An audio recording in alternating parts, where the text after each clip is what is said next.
बोले शायद आप इसलिए आई हो कि आपने कभी वन नहीं देखा, जंगल नहीं देखा,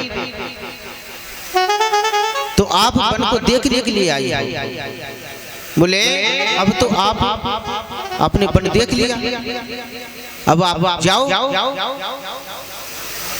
बेचारी गोपियां कुछ कहती नहीं है।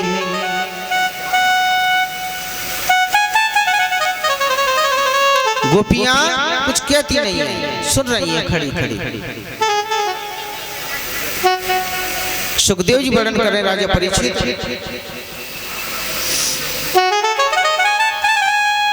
बोले मैं तुमसे कह रहा हूं तुम अपने घर को जाओ, अपने पतियों की सेवा करो,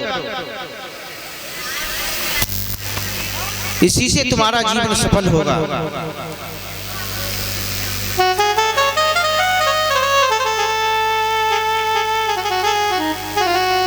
अरे मैया सुन लो, तुम्हारे ऊपर ये कथा। हाँ अब वैसे काफी समय बाद मिलना हुआ है, मुझे ऐसा लगता है।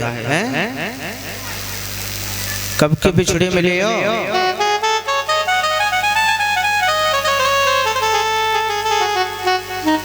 ये मैया को बड़ा प्रेम है, कथा में ध्यान रहे न रहे लेकिन इतना जरूर पूछ लेंगी, अरे बहन कहाँ सब्जी बनाई तेने आज?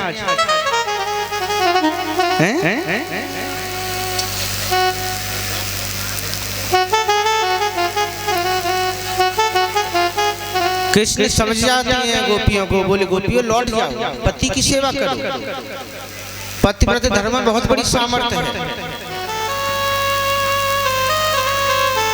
तो कृष्ण ने उन गोपियों को एक कथा सुनाई। कृष्ण कहते हैं अरे गोपियों, एक बहुत बड़ी पतिव्रत अपने पति का धर्म निभाने वाली, पतिव्रत धर्म का पालन करने वाली एक स्त्री थी, अपने पति की बहुत सेवा करती।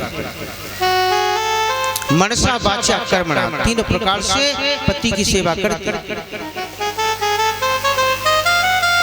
एक समय शाम के समय उसका पति हल चला करके आया खेत में, उसका पति हल चला करके आया खेत में, और जैसे ही घर में आया उस समय उसकी स्त्री आंगन में बैठी थी, और वो पति आया हारा हुआ था, थका हुआ था, और अपने पत्नी की गोद में सर रख करके सो गए।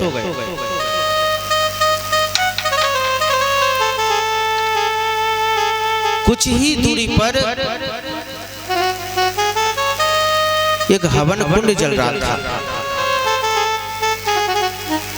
उस स्त्री का एक छोटा सा बालक था, और वो बालक धीरे धीरे उस हवन कुंड की तरफ जा रहा था।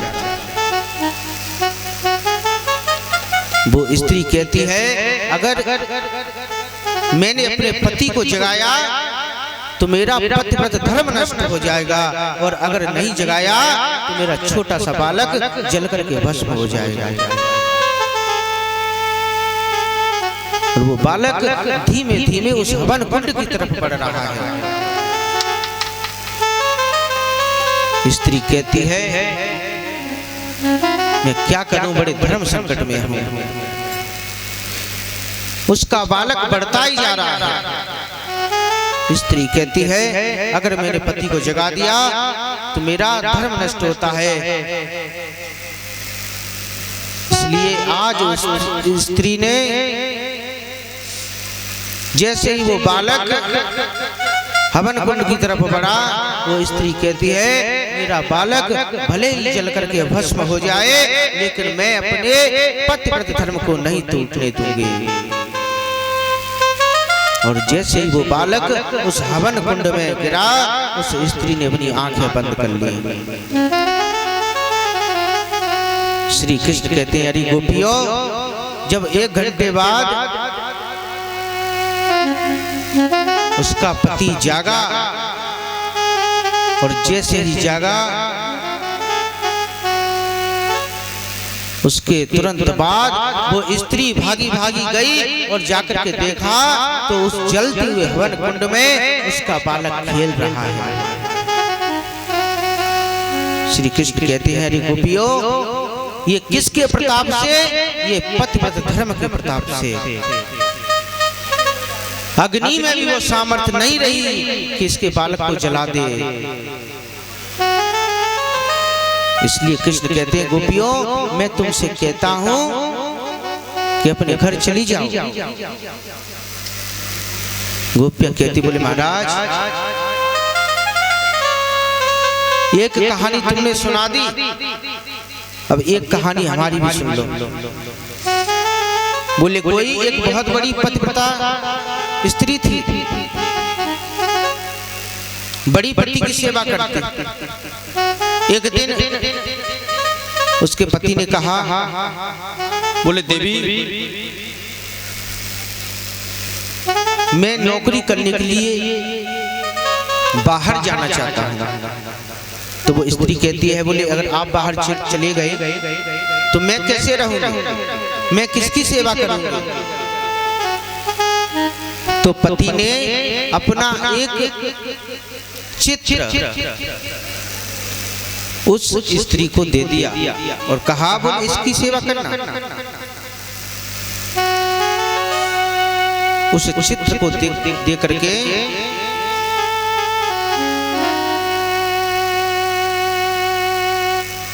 वो सभी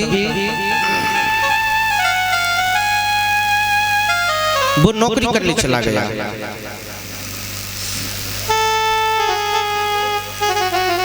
अब तो उसकी जो स्त्री है वो उस चित्र की, उस फोटो की बहुत सेवा करे,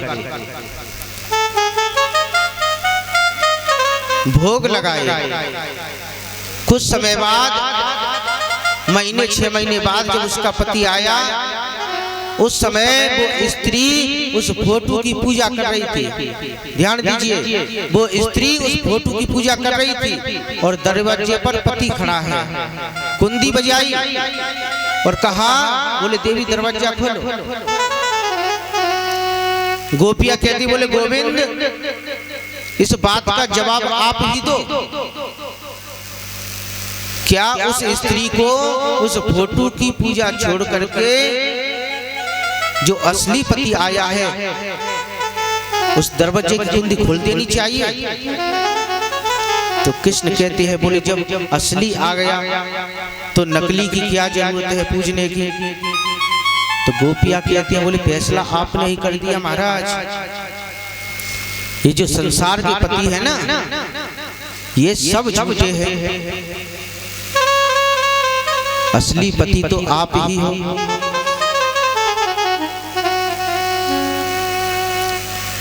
मीरा ने तो कह दिया था,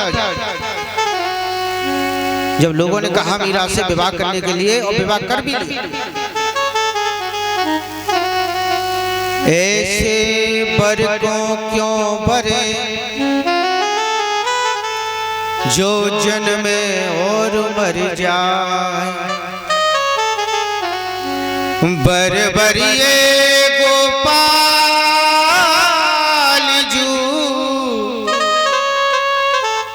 जा से चुन लो अमर है जान।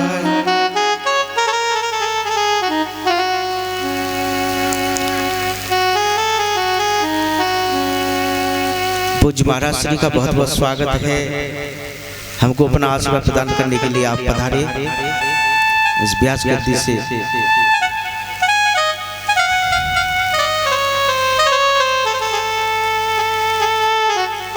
संतों के दर्शन से ही जीवन सुलभ बन जाता है। तिनके गृह पावन भय संत पधारे आए।